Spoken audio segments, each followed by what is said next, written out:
I don't know. It just seems like now that the internet is ubiquitous, like cynicism and weird, sarcastic hate of things is cool. That is popular. And you popular? seem smarter if you don't know how to have fun because you're too smart for fun. Yeah, look at these people. And I don't know. I think a fidget spinner is just a stupid thing to spin. And if you have one, cool. And if you don't, cool, whatever. I do find some of the hate for fidget spinners funny though. Like, cause I've seen some pretty like sarcastic videos. One person made a video about how to do fidget spinner vape tricks. Yeah. Vape Nation, y'all. I thought that was pretty funny. And he's just like spinning a fidget spinner on his finger and then blowing vape smoke into it. It's like, oh, so cool. I call this the blow vape smoke into the fidget spinner trick. Whoa. But yeah, I was given a fidget cube when I was out at ClamorCon, and it's fun to click. It's very tactile. I'm one of those people who does fidget quite a lot anyway, so that's why I have my Perplexus thing, and I have like that wooden block toy up there. Oh, yeah. Sometimes I just take it apart and put it back together because it's kind of fun. And I should probably learn to Rubik's Cube because that would be fun too. But anyway, this is your episode. This is like the most your episode ever in the history of episodes. In episode 161, we were talking about either doing something hierarchically or territorially. Yeah. And this is my territory. This is your territory. And you're going to go at it with the ferocity of a territorial hippopotamus. Yes. Where did I write that? I wrote that somewhere. You wrote it? Isn't it like literally the album description of your rap album on Spotify right. or CD Baby or whatever? I think it might be somewhere. Is your album still on Amazon? Yeah, it is. Amazon, The Gloom, Martin Bainey. I want to see if it's on there still. Like the is that like where the description? There doesn't seem to be a description here on Amazon. Maybe it was Bandcamp. I don't remember. Also, but I digress. I really don't like 2017. Why? Because I just went on to Amazon and here are my recommendations are 2 fidget spinners. Now, stop stalking us. This says inspired by your inspired by your browsing history, but I'm pretty sure I've never looked at fidget spinners on Amazon before. Ever. This episode has not been published. You can't use this to advertise to us. I guess I looked at some fidget spinner videos on YouTube like a few days ago, but I do find it really weird that like we just mentioned them and now they're sitting here. Well, this isn't the first time you've had that weird coincidence happen. I know, right? Sometimes I honestly think like my phone is listening to me and then it just like recommends products right after I mention them, because I've had times where I will just mention a thing with friends in conversation and then I'll see an ad for it like very shortly after. Yeah. So I don't know. Yeah, I'm looking here at my browsing history. No fidget spinners. Too spooked. At all. Don't want to think about that. Very hard. So I guess Amazon's recommendation algorithm is listening to our podcast. Hopefully it gives us 5 stars on iTunes. Yeah, Amazon, if you would like to like, comment, and subscribe. I don't even the know Amazon if you can recommendation do all of those algorithm. things. Or you can't like it, I think. You can comment and subscribe, please. You could do that. The Amazon recommendation algorithm's 3-star review of the College Info Geek podcast. Yeah, pretty good, but they didn't buy a fidget spinner. Yeah. So what's the point of listening to this crap? Yeah. They're not buying stuff from me. Come on. You're right. 2017 is scary. I don't like this. Big data is scary.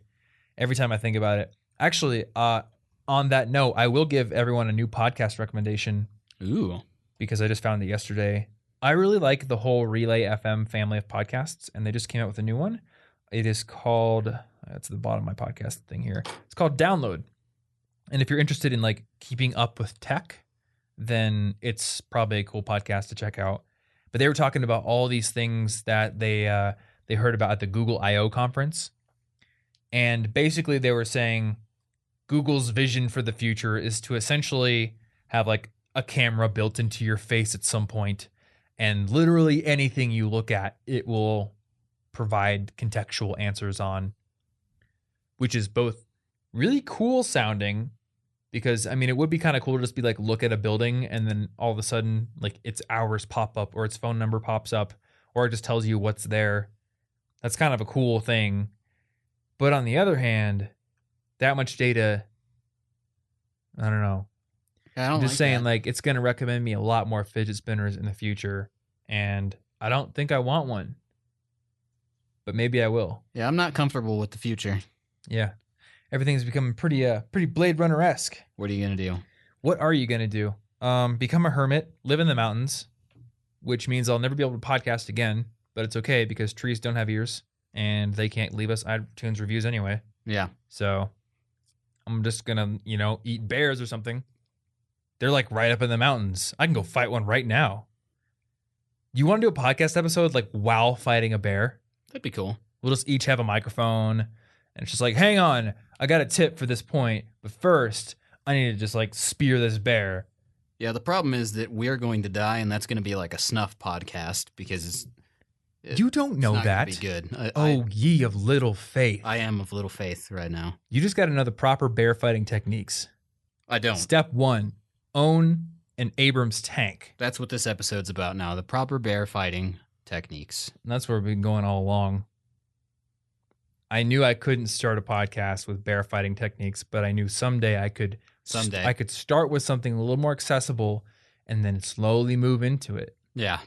I'm trying to prepare the world for the inevitable bear-mageddon, bear-apocalypse, whatever Yeah. sort of bear-related disaster that is definitely imminent. And if you're not ready to fight bears for like every single day for your full-time job pretty much, then you got a big surprise coming in the future. That's all I'm saying. Something like that. I don't know where this podcast is going. I don't know. Anyway, I don't have any idea. like you said, this is your territory Yeah. because today we're talking about foreign languages. And apparently somebody emailed us a question about how to make the most of their foreign language class. So take it away, good sir. Because take it away, Ernie. I never It's took gonna be a very bumpy ride. Yeah. I never took advantage of my language classes, I just got to say. I took 4 years of I don't even Spanish know in what high you took. school. In high school? Did you take any in college? Nope. I took 4 years of Spanish in high school, and I took 1 year of French before that in 8th grade.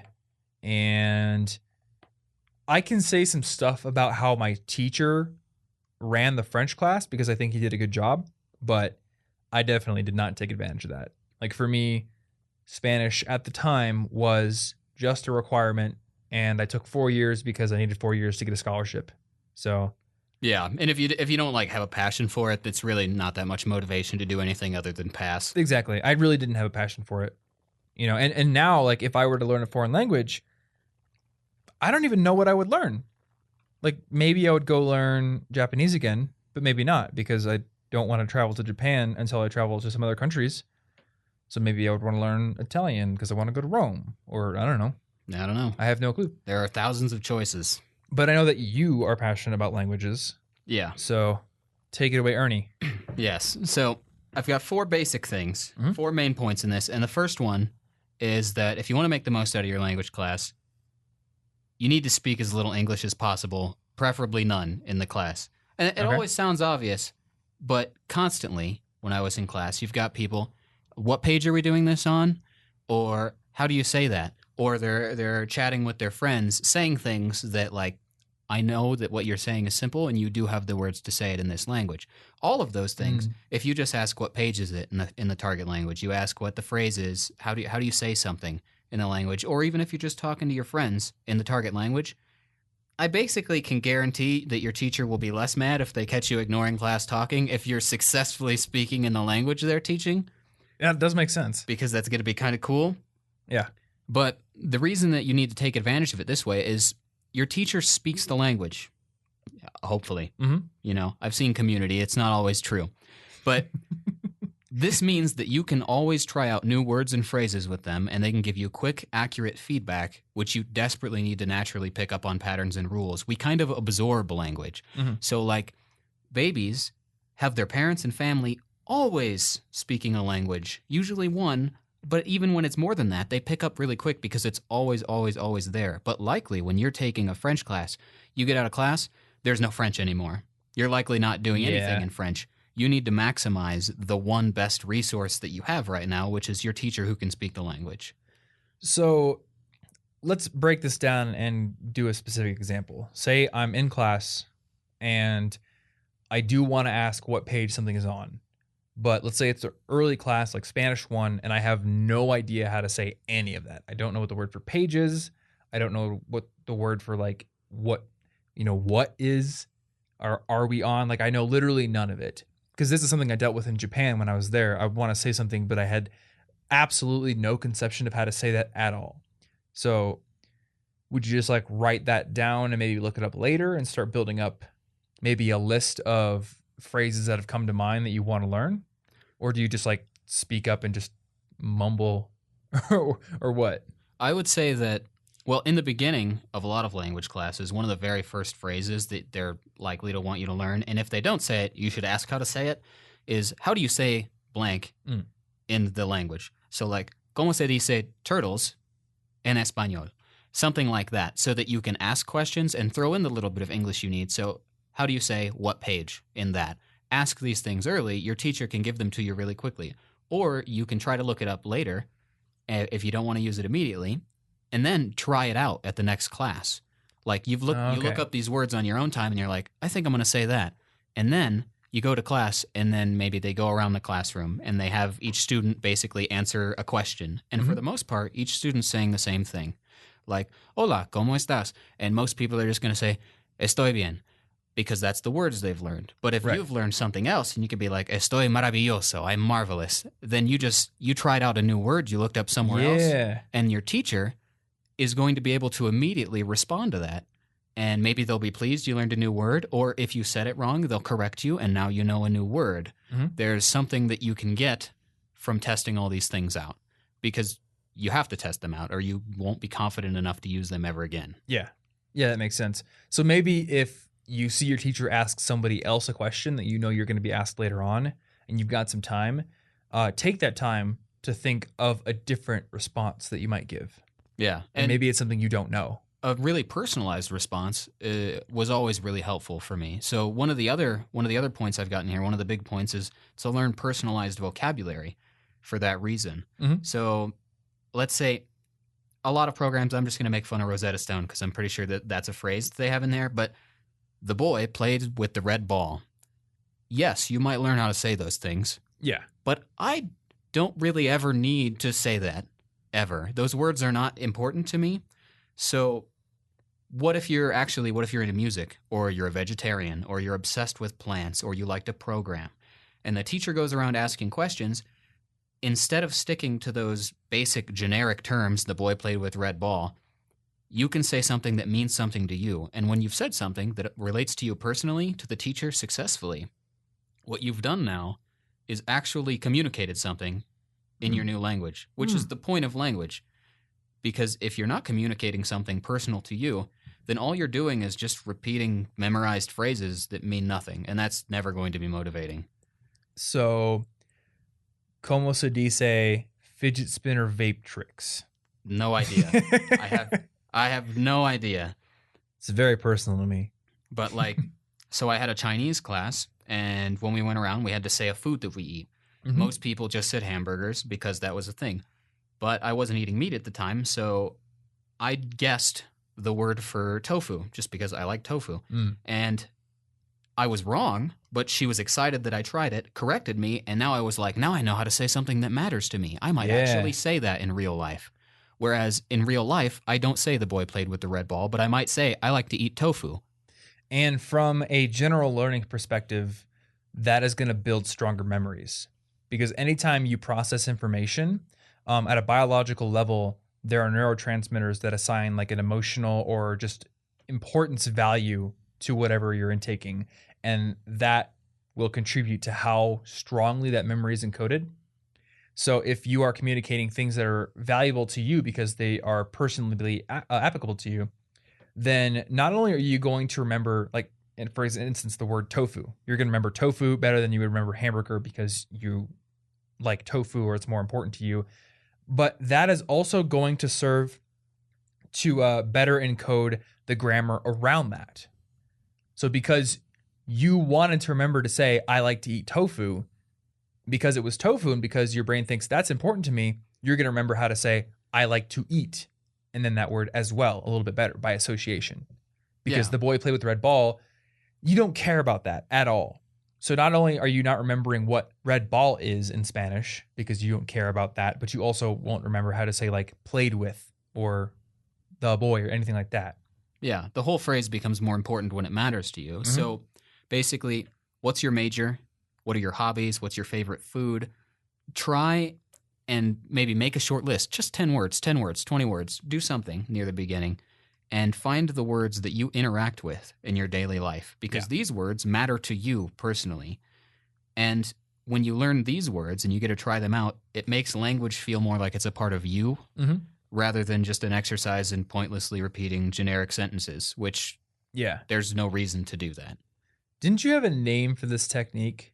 Yes. Wasn't it like HOVA? Yeah, it was OVA, OVA, Organic Vocabulary Acquisition, which I used to do because I was I used Anki flashcards, and I could talk about that a bit later, but what I would do is walking around, my average day, I'm walking around, I'm like, oh, look, sidewalk, squirrel, I'm programming, and I'm like, to program, or website, or server, and I would note and try to say, do I know the words for the things around me as I just go about my day and write these words down, and then I'd look them up later, and if you keep doing that, eventually you won't have to look up so many words, and you'll find that the things you surround yourself with, you can talk about. Mm-hmm. And that's way more important than you being able to discuss something that you don't do. Yeah. I wonder why Rosetta Stone is so popular since it doesn't use this technique because it really seems so obvious. I think it's really well marketed. That could be what it is. Yeah, that would make sense. Well, also because a lot of language things want to teach you or want to tell you, this is really easy. You can do this in like 0 seconds a day, and you don't have to try very hard. And unfortunately, you do. Yeah, absolutely. Like people want quick solutions, people want easy solutions, but a language is how we communicate our conception of the universe around us. It's pretty big. There's a lot of stuff to do. No matter how much Spanish I speak, there is just countless Spanish that I don't know, and I know that. I mean, no matter how much English we speak, there's tons of words that we don't know. And you know what words those are? The words we don't use in our daily life. Yep. And when you see a new word in a book, you might look it up and say, oh, that's interesting. But if you don't see it ever again, you'll forget it. But if they use it 10 more times in the book, you'll probably know that word. Yep. Because now it matters to you, even in your native tongue. There are plenty of words we just choose to forget because they don't matter. I don't know all Shakespearean words. I don't know. Mm-hmm.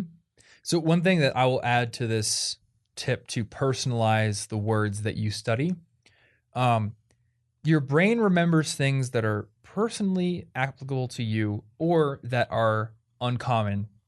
And one way that I was able to take advantage of this is when I was studying Japanese, I would try to come up with mnemonics that were really weird and crazy.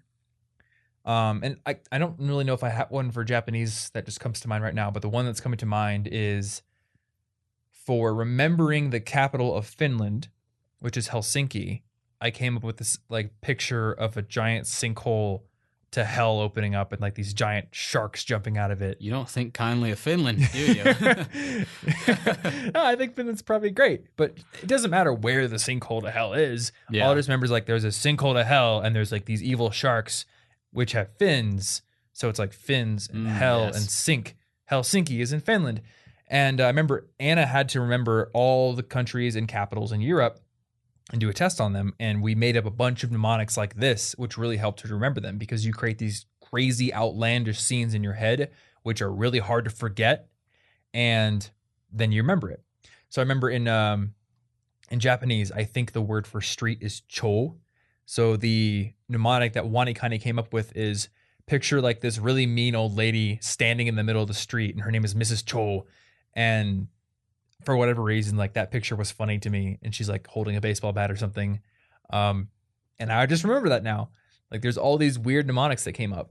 So if you can come up with a weird story or a weird picture in your head that associates the different meanings or vocabulary terms or translations, then you'll have an easier time remembering as well. Yeah. And the more that you use that, the less you'll rely on the mnemonic. Mhm. So it's not like in 50 years you'll still have to remember Mrs. Cho. Yeah. You'll make the connection sooner. But it's a good way to help force the connection without you having to pull out your phone and look Yeah. stuff up, which really just teaches your brain, I don't have to memorize things. Mhm. And that may be true for a lot of things. Yes, we have calculators in our pockets. Yes, whatever. But with language, you really need to memorize a lot, unfortunately, in order to Yeah. do it fluidly. Mhm. And I mean, it's not just mnemonics. I mean, it's any sort of association trick that works well. So, like Roy G. Biv.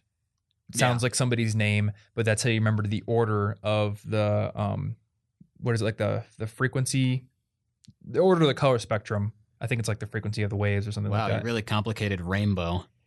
I know it's the order of the rainbow, but it's like, why is the rainbow in that order? It's like, okay, red light has lower frequency in the wavelength than orange or than violet. But, now you just know that that's the reason. You don't have to fall back on, it's just because Roy G. Biv or, 1492, Columbus sailed the ocean blue. That sticks in your head because it rhymes, but eventually you just know, like, okay, it was 1492 when Columbus set out on his voyage. Yeah. I don't have to just rely on the rhyme. Thing. But as that memory is being built, as that neural pattern is being strengthened through repeated recall, you're able to lean on those rhymes or those associations or mnemonics when it's weaker. Yeah. And that repeated recall actually is really important and links to my third point, which is don't cram for tests. Yeah. Don't cram.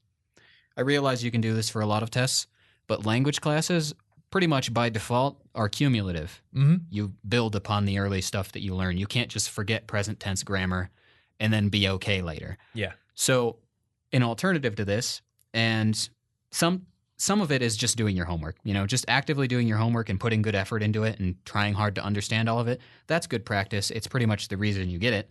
But also spaced repetition, which is trying to manipulate that active recall there that helps you to remember things better.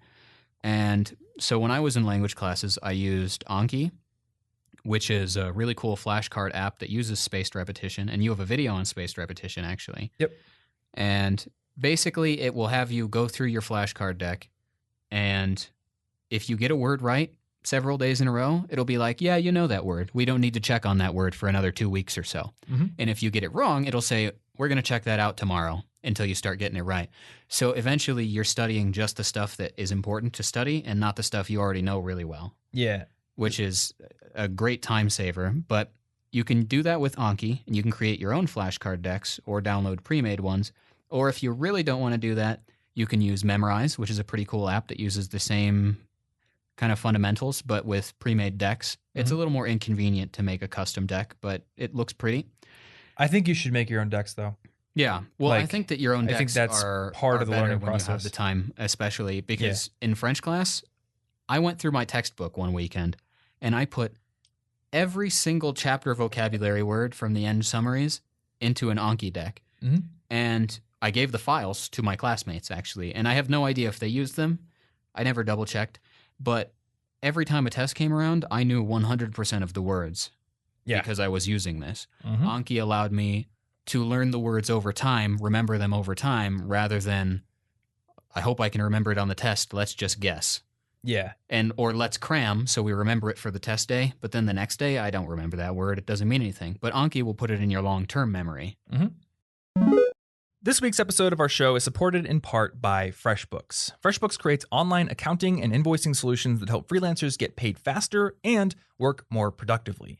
So when I was in college, I used several different methods of paying my expenses. I had both several part-time jobs and I spent a good amount of time looking for scholarships, but I also did freelance web design. And that actually turned out to be a great way to make money because it didn't compromise my class schedule. I could basically work whenever I wanted to.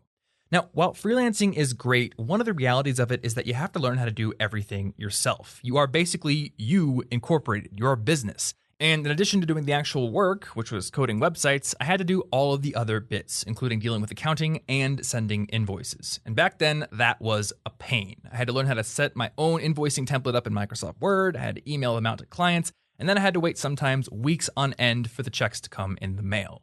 But Luckily, these days you don't have to deal with any of those hassles because FreshBooks makes the whole process so much easier. They've recently released a completely new version of their cloud accounting software, redesigned from the ground up to suit the way you work and give you more time for the stuff that you actually like doing best, which probably isn't invoicing.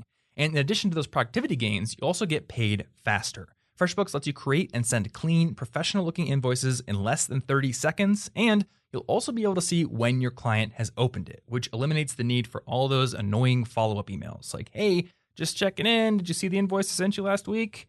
You'll know exactly when they've seen it.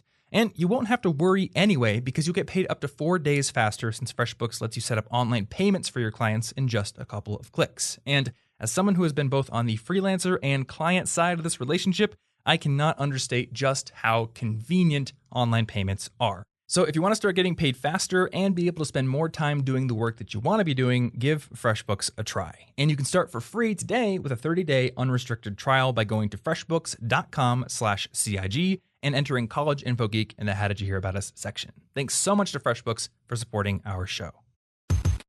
Now, I absolutely am like an advocate of spaced repetition, but one of the big objections I've seen from people on like forums and just Reddit and all kinds of stuff is eventually Anki gets overwhelming because you have so many words in it that you wake up and you've got like 400 to review on a day. Yeah. So what do you do to mitigate that problem or deal with it? Well, I would say that for a lot of people, not necessarily all of them, you don't need to mitigate that. I don't use Anki anymore for Spanish. I think that when you're a beginner in a language, you don't have a real environment. Like, you can't read a book, you can't watch a movie, you're not having conversations with people, and your family doesn't speak it. So you need to create an artificial environment for immersion, basically flashcards, lessons, really contrived examples from your textbooks. And then later on, for example, I just finished a Spanish book, A Story of a Shipwrecked Sailor, and it taught me probably 10 to 30 new words just because I read the book. And in real life, that's how you learn English words too. You read things, you watch things, you hear people use the word, you start to use the word. Once you get good enough at a language that you can start having an actual environment instead of an artificial one, you don't need flashcards nearly as much. Because as long as you're reading enough books or something, or you're watching enough stuff, or you're having enough conversations, the important words come up, and the unimportant words don't. Just like your native language. Yeah, that makes sense. So once you get to that point, and I probably wouldn't start out putting 5 billion words in Anki. Yeah. Because then you will overwhelm yourself before you can actually not rely on flashcards anymore. And that's another reason why I like creating your own cards, because it's really easy to go download someone's deck, and then there's 500 cards in there. The top 5,000 Spanish words pretty quickly. Yeah. But then you're like, yeah, but I know that word and don't care. Yeah, but that word's weird. Yeah, but I don't care. Yeah, but I don't care. Instead of having a deck that you made that is exclusively like your personalized vocabulary or the vocabulary from your classwork, and that actually matters to you, and it won't overwhelm you because arguably in a classroom environment, you are not going that fast, so you don't need to. Each chapter is going to have 10 to 20 words. They're not going to throw 500 words at you and just expect you to sink or swim. And I do think there is value in studying recommended lists of words to a degree, because say I went into Japanese and I have this mindset that I'm only going to study the words that I come up with over time. That will work, but it's going to take me a long time, and there's going to be a bunch of gaps in my knowledge. And I do specifically remember there's this app called Mind Snacks, and it's just all these cool, fun games that help you review vocab terms in tons of different ways. Yeah. And that's actually how I learned all the body parts in Japanese. It's how I learned all of the familiar relationships like grandmother, aunt, uncle, sister, brother. It's how I reviewed a lot of the colors. I think I learned the colors through my Japanese coach in the DS, but I relearned them with Mind Snacks. And Mind Snacks just has like these doable but still pretty comprehensive little mini sets of words that you learn and study. So I think it's, at least in my opinion, it's good to balance your study time with regards to vocabulary between your personal like OVA list of things that are really relevant to you, and then some amount of comprehensive study that's recommended by a course or a teacher. Yeah. So that way you get like this useful base of really common words that you might not have thought of yourself. Like you may not think of the colors or the body parts, but then it's good to like learn them in sets. Yeah. And this is why I say, like, later on, you may not need to worry about these because, like, I know all those basic words now in Spanish, so it's not that big of a deal. But following your classwork or something like Duolingo, they will usually have these kind of words. You can also get what's called a frequency dictionary, which will have. So I had one at one point. I think I donated it to the language department at my college, but it has the top 5,000, I believe, most frequently used words in Spanish. So if you get something like that, like, I don't remember the percentages, but it's something along the effect of like the 50% of conversation is just the most common 100 words. 80% is the most common, like 1,000 words, or something to that effect, where you go down that 5,000 and you don't even have to hit 5,000 to be getting 80 or 90% of language. Yeah. Because you don't talk about all the weirdest things in the world. It's like that that ZIF distribution. There's a really good Vsauce video about that, where like a zip, it's ZIPF. Yeah, I don't zip know this. distribution is, there's always like this, when you look at languages, and this happens in more than just languages, but languages is a good example. You have like the most commonly used word, which I think is the in English. And then the next one is like more than half as frequent. And then like the next one down is like another huge order of magnitude less frequent. So you get like this long tail eventually, but at the most frequent end, it scales down really quickly. Yeah. Which means for you as the learner that you can learn the most frequently used words. And once you get to a certain point that isn't too far down the line, you've learned a relatively small set of words in comparison to every word that exists. But the amount of times that this set is used is vastly larger than everything else put together.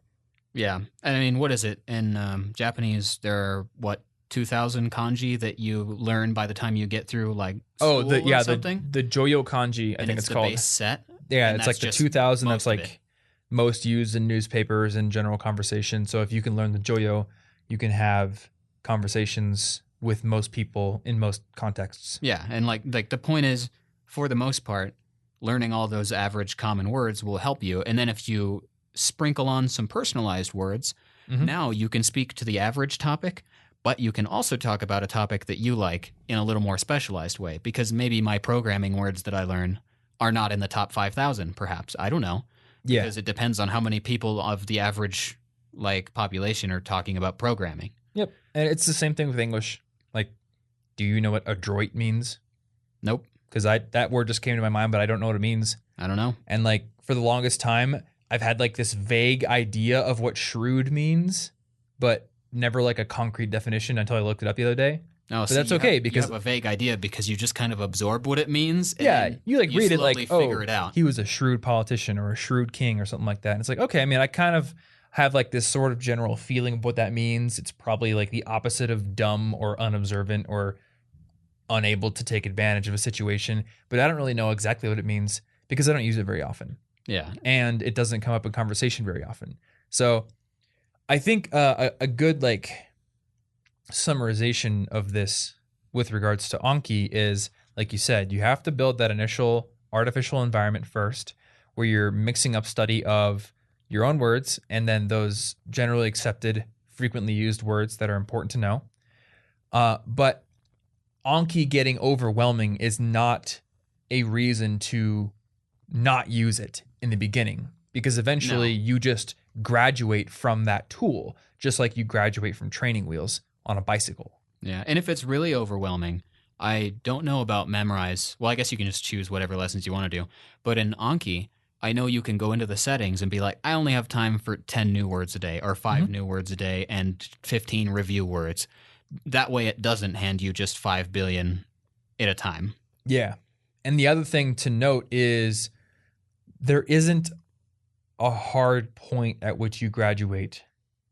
It's not like there's some date in the future and every day before then you only study Anki and then every day after then you only learn words by watching TV and reading books and stuff. Yeah. As you learn, you should be actively challenging yourself to learn in more organic ways. So once you've got a small base, maybe find a children's book. Or I know in Japanese, manga is a really good way to learn and like immerse yourself, because most manga is written, well, not most manga, but a lot of manga is written for kids. And what they do, I forget the word for this, but they take all the kanji, and right above the kanji, you will see the hiragana that make up that kanji. It's furigana. Furigana, that's right. Yep. So the furigana enables you to pronounce the kanji even if you don't know it, because there are 42 hiragana, I think, and somewhere in the 40s. Yeah, you can learn how to pronounce and recognize all 42 hiragana in a couple of days, and then you just review it. Whereas the 2,000 or so Joyo kanji, or the 10,000 plus total kanji, that takes years and years. Is such a small amount of the real amount. It takes years and years to learn those, and most kanji are much more complicated than all the hiragana. Hiragana is very simple. There's maybe 2 or 3 strokes per character at most. So when you're reading through like One Piece or Shonen Jump or anything like that in Japanese, you come across a kanji you don't know, and right above it you see the furigana. So you're just like, okay, shoyo, and now you know.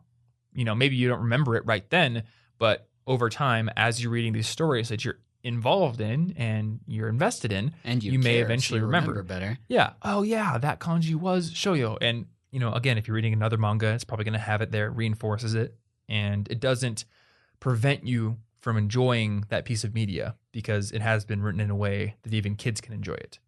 Yeah.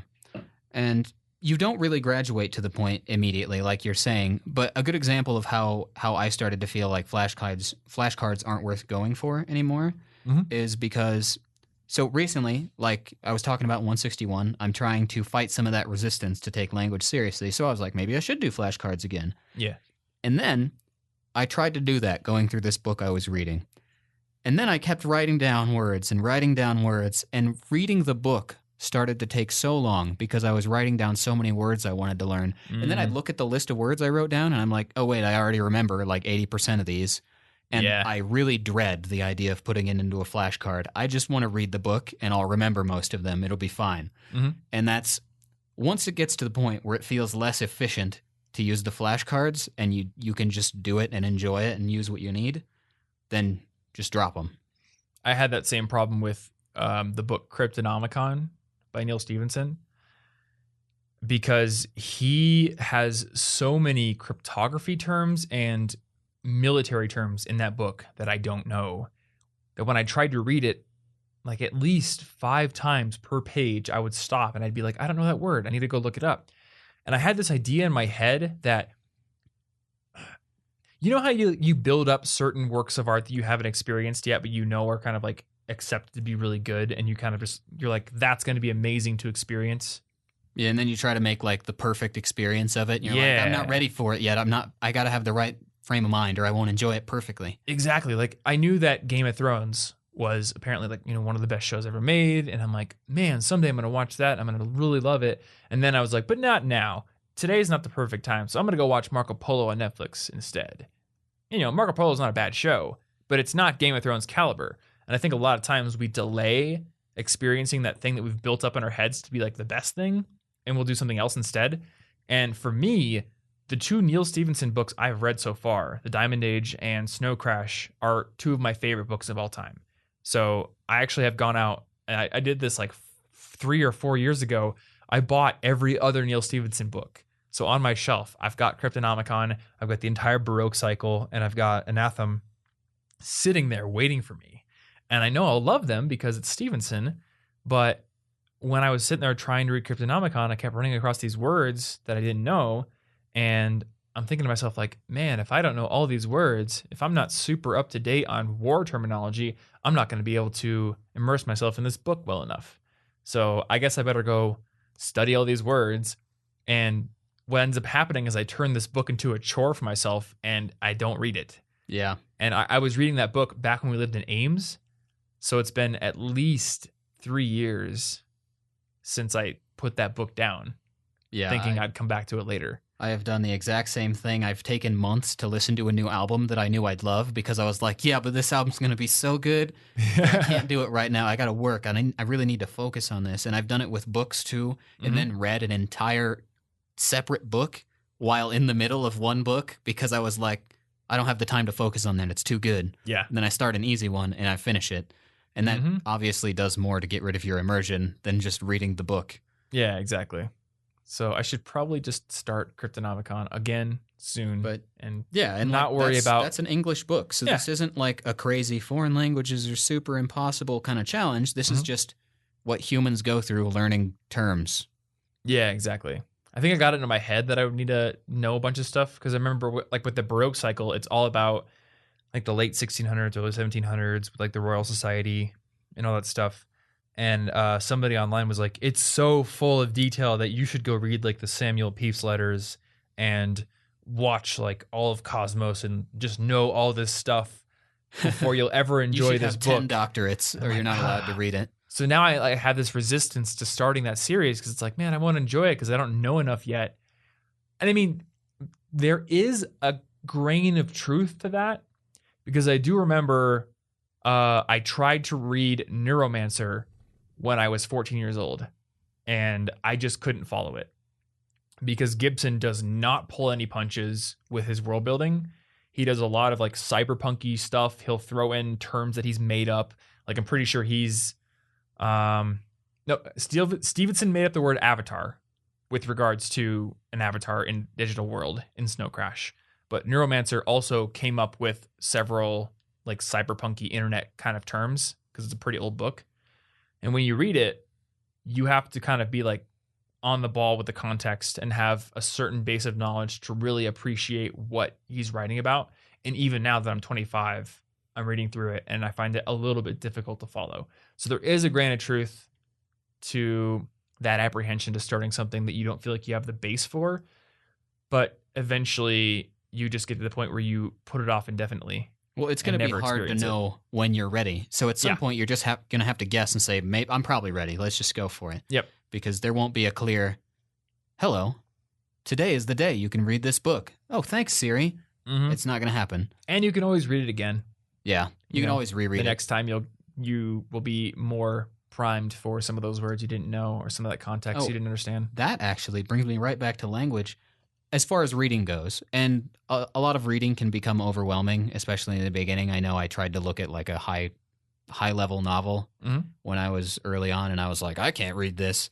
But one thing that I found that helps is if you can't get to the level where you can just read through and like guess words and go back, if you read through, say, like 1 or 2 pages at a time, and it's really hard, and you're looking up words, and then you reread them after you've looked up the words, suddenly a lot of the pieces of the story or a lot of what they're talking about will make more sense. Yeah. And so the first time is like, okay, let's get ready to read this. And then the second time you read it for enjoyment, not for studying.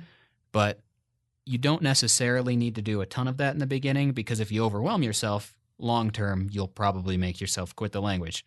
Yeah. That makes sense. Yeah. So the final point that I have here, and this is the one that I believe I feel the strongest on this one, and it's something that I've done but I wasn't told to do by any other sources, and it's practice pronunciation both separately and early. Pronunciation is very important, and I don't mean an accent. You don't need to sound like you're from the country, but just the straight-up pronunciation, because the fear of many Americans learning a foreign language is to sound like an American learning a foreign language. Yep. And a lot of that problem is caused because you're pronouncing a similar sound in your native language rather than the slightly different version of the sound heard in your target language. So I don't want to give a million examples for this, but the Spanish D is different from the English D. But you don't necessarily know that. Your teachers don't necessarily tell you. But the difference between ocupado and ocupado is there's a difference. One of them sounds much more Spanish than the other. And the thing is, you're kind of pronouncing it right, but you're using English versions of the sounds. The mouth position is slightly different for many of these things. And so how to act on this is the summer before I took my very first French class, I knew that I couldn't pronounce the French R. So I found several words compréhensif, zéro, and très. And I just repeated those words like all summer, talking to myself in the shower, when walking if I wasn't thinking about something. And then I learned how to do it. And then when class comes, suddenly I can pronounce these things and it sounds kind of French. And whether it's all the way French doesn't matter because that is just an absurd confident boost. Yeah. And you're willing to speak the language out loud, which you have to do if you ever want to get anywhere. Mm-hmm. And you'll feel more confident speaking up in class, asking questions, and guessing things. Because even when you make a grammatical error, you're going to sound good doing it. And a lot of the other students that don't know what you're saying, they're still going to be like, whoa, it sounds so good, even though you just made a mistake. But the voice makes it sound confident. Yeah. And you won't be mumbling it because you'll be willing to speak. And I guess if you've ever taken a Spanish class and you've had a group presentation and you tried to roll your R's, but you just terribly, terribly couldn't, and you felt really embarrassed and stupid, which is what I did in 7th grade. It makes a world of difference because now I can roll my R's with no problem and I'm willing to speak. It's funny. At first, I felt like trying to pronounce the words correctly and like the right accent or the way they are meant to be pronounced would sound like fake and forced. So like with Japanese, one of the particular things that Americans have to learn to pronounce is the Japanese R. Yeah. Because it's not hiragana, it's hiragana. And I'm bad at it. I can't do it very well. But it's not like a ra, it's like a ra. Yeah, it's a and different sound I felt entirely. like when I went to Japan, if I went and talked to like a person at a gas station or shop or a waiter or something like that, if I asked like, or if I said thank you, I felt at first like I needed to say like arigato gozaimasu because I'm an American and it sounds like, an American should say it that way. But then I was like, I'm just going to try it and I'm just going to try to pronounce it the correct way. I'll probably sound like crap, but arigato gozaimasu. And what I found is like, I still don't sound perfect, but a lot of times they would say, oh, that's very good in English sometimes. And obviously it's not very, very good, but they understand that you're trying to pronounce it the way it is supposed to be pronounced. So you're making an effort to speak with them in their language, the way their language is supposed to sound. And they appreciate that. Yeah. So I found that particular reaction that I would get from people really boosted my confidence. It didn't delude me into thinking I was pronouncing things perfectly, but it at least gave me the confidence that, yes, I can speak things and I can make an attempt to speak them correctly, and I'm not going to get ridiculed or told, like, you should just speak like an American with your transatlantic 40s accent or something. Yeah. But it just makes a big difference. And you don't have to sound perfect, like you're saying. You're going to make mistakes. You have to try to make that sound a lot to teach your mouth to do it. Yeah. And if you don't start in the beginning, later on you're going to have perfect grammar and vocabulary, but you're never going to want to say anything because you sound dumb. Mm-hmm. Like, it's not going to be useful to you. But later you might, like, I can roll my R for basically forever now, and I couldn't at all. So also the myth that you can't learn these sounds is a myth. Mm-hmm. You can as an adult. And once you've learned these sounds, you don't have to worry about them constantly tripping you up. Every single sentence you read, everything that you try to understand, you're going to be tripped up because you're like, oh, that grammar's good, but I keep being unable to say it. Mm-hmm. So therefore, I can't focus on the grammar like I should be. I'm focusing on these sounds, which are the basis of the whole thing because language was spoken before it was written. Yeah. And a way to look this up and find sounds, because some of them have obvious things, like the Spanish rolled R, the French R, the Japanese R, lots of R's. That the R-ish set of sounds really changes a lot. Mm-hmm. But if you go to forvo.com, you can find recordings of native speakers pronouncing almost any word you can think of. I only maybe once or twice have found words that weren't on there, and I think they were brand names. Okay. But, is that Forvo? Yes. Cool. And you can use this to study and mimic new sounds or to make sure how to pronounce. Let's say you looked up those personalized words, but you don't want to say it wrong in class. Look it up on Forvo. Now you know how they say it. You know how a native person pronounces that, and that's really helpful for languages like English or French, where the spelling basically does not help you very much when it comes to actually pronouncing the word, and where it can be difficult to guess. But also, if you want, sometimes it's hard because your voice sounds different to you than it does to other people. So if you record stuff on your phone while you're mimicking somebody speaking, or let's say you open up the video recorder, iMovie, or whatever you use on Windows or something, Windows Movie Maker, and you record yourself, just like a video log of you, let's say, trying to just say something in another language. pronouncing like a passage from a book out loud, and then you can watch it and you can be like, oh, that sound trips me up. That sound trips me up. Yeah. Or you could record a single sound, repeat it over and over, and you keep comparing yourself to the native speakers. Mm-hmm. And that reminds me, I know we have a pretty decent amount of non-native English speakers who listen to this podcast. And I get emails from people all the time who are just like, my English isn't very good. I'm learning, forgive me for that. So if English is something that you're trying to learn, I know that dictionary.com has an audio pronunciation for almost any word you look up there. Cool. So I don't know if Forvo does English in particular. Okay, so yeah, that may be a good resource, but also like particularly for English and maybe for other languages, I'm not sure. But like I'm looking at their word of the day, cantankerous, and there's a little button here that I can click and it will read it out loud to me, which is pretty nice. And like as a native English speaker, there are plenty of words that I don't know how to pronounce still. Yeah, because like English is really English weird. Spelling is ridiculous. Yeah. So, yeah, basically, you don't need to have a perfect accent. I'm not saying you need to sound like you're from that country, but there are different sounds. The Spanish D and the English D are not the same. And once you master the Spanish D, you will gain like 10% more sounding better. And it will make you feel better over and over and over. It gives you basically infinite return as long as you keep speaking the language. Mm-hmm. Yeah, absolutely. Cool. So does that cover all your points? Yeah, that covers my points for making the most of your class. I could talk infinitely about language learning in general, but if you're in a language class, try to speak no English, learn over time and don't cram, practice pronunciation so you sound better than your classmates and feel super awesome all the time, and learn vocabulary that matters to you. Sweet. Well, if you guys have more foreign language questions, I know Martin is down to do as many episodes on foreign language as we can come up with. So our Reddit is collegeinfogeek.com/community. You can put questions there. You can email them to us. You can put them in the comments on the YouTube video or tweet them to us. If you've got questions related to this topic, we can definitely put them into new episode outlines and cover them. So show notes for this episode, where you can find links to Forvo and to dictionary.com and to Anki and all the other resources we talked about, are over at cigpodcast.com/162.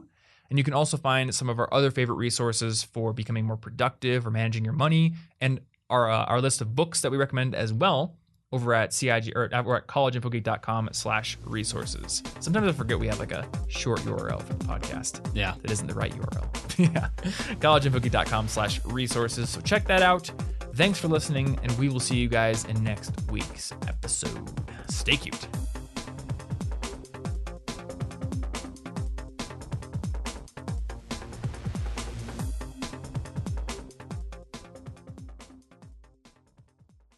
Thanks once again to FreshBooks for sponsoring this episode. Whether or not you're in college, if you do any sort of freelancing and you want to start automating your invoicing process and getting paid faster, then go over to freshbooks.com/CIG and start your free 30-day unrestricted trial. And when you do, remember to put College Info Geek in that How Did You Hear About Us section so they know you came from this show. Thanks so much for listening, and I'll see you next week.